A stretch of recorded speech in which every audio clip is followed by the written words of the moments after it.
I'm going to start in the US. And so, Anne-Marie, I'd ask you to take us to the Rights Tracker, rightstracker.org. And if you're following along at home, you can hop to the front page and follow Anne-Marie's tour as well. So we're going to search for the United States page. There's a country menu at the top and a search box for anything you want in the middle there. Right. So we can search for the United States either here or on this country search menu. So I'm going to type in the United States here. And so just a quick explanation of what you see when you first land on any country page.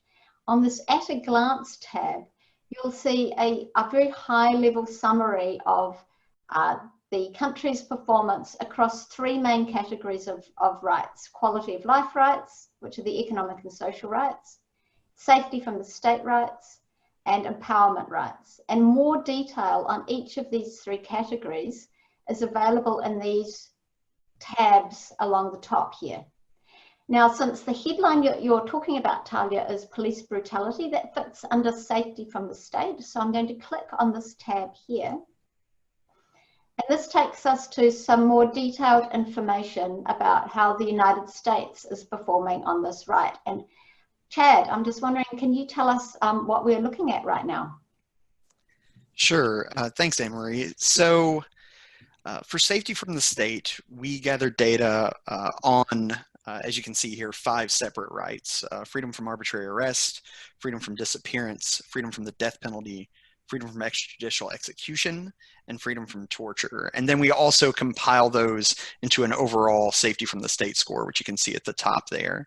Now, the way we collect this information is by using a survey, and it's a survey that we send out to experts across the world who are actually practitioners who are actively monitoring, working in, and observing human rights practices in their countries or in countries they focus on around the world. And so, we think that's one of the best sources of information on human rights practices available to us. And so we send the survey out annually, and using some both survey design techniques and some statistical modeling techniques, we're able to use the results of that survey to produce overall human rights scores for countries that are comparable between respondents and also comparable across countries. But while we do that, we also do it in such a way where we're able to be very honest about the level of certainty we have in each of those scores. So we also produce an uncertainty band for each of these. So as you can see here, Anne-Marie's hovering over arbitrary arrest in the United States. The United States receives an overall score of 4.1 for that, but we think it would be reasonable to say that that score is somewhere between 3.5 and 4.8.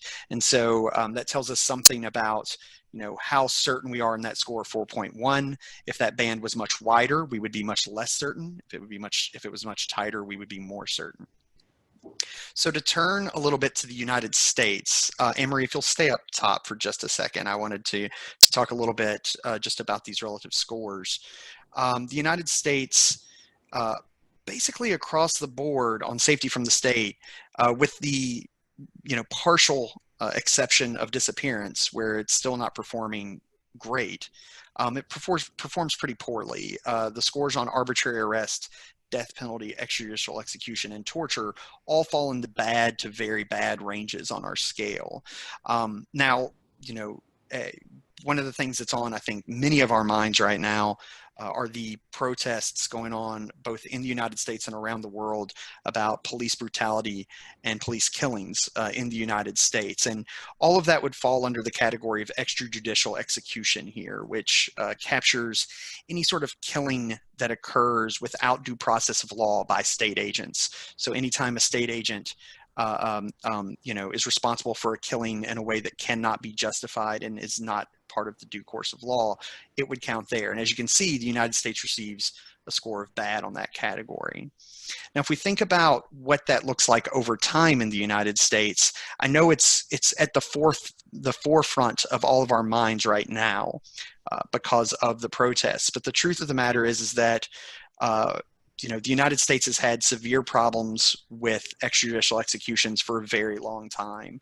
And as you can see, over the 3 years that HRMI has been collecting data on this issue, it's basically a flat line in that, bad range of our scale, where the United States is performing quite poorly and hasn't really improved over this time period.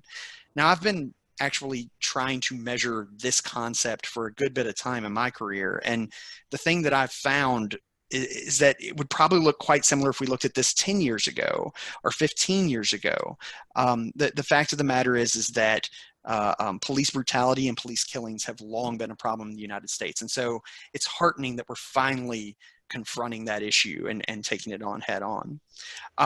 Now, the, protests that we're seeing aren't simply about the fact that extrajudicial executions are happening in the United States. They're also about the fact that they're happening in a fairly discriminatory way.